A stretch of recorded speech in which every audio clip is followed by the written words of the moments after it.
kthimi në racionalitet gjeopolitik është i domosdoshëm për t'i dhënë fund luftës.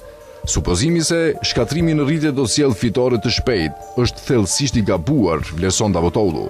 Pa një luftë toksore, ndryshimi i regjimit në Iran është jo realist, ndërsa një luftë toksore do të sillte pasoja shumë më të rënda se ato në Irak, duke rrezikuar destabilizim afatgjat rajonal, thot më tej Davutoglu. Ky realitet vendos përgjegjësi mbi aktorët racional brenda SBA-s. Liderët e të dyja partive, sidomos në Partinë Republikane, duhet të pranojnë rënien e mbështetjes publike për luftën dhe të sfidojnë idenë se përshkallëzimi ushtarak sjell përfitime politike.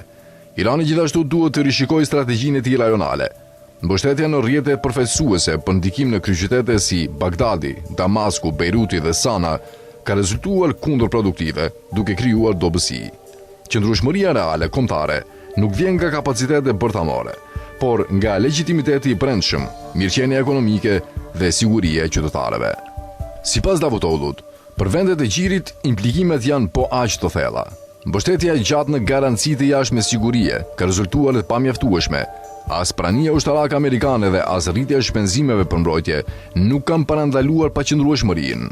Si rezultat, liderët e gjirit përballen me nevojën urgjente për transformim strategjik, forcimin e bashkëpunimit rajonal, ndërtimin e një rendi përfshirës me aktorë si Turqia, Egjipti, Iraku, Siria dhe Irani, ruajtjen e balancës me fuqitë globale dhe adresimin e të drejtave palestineze.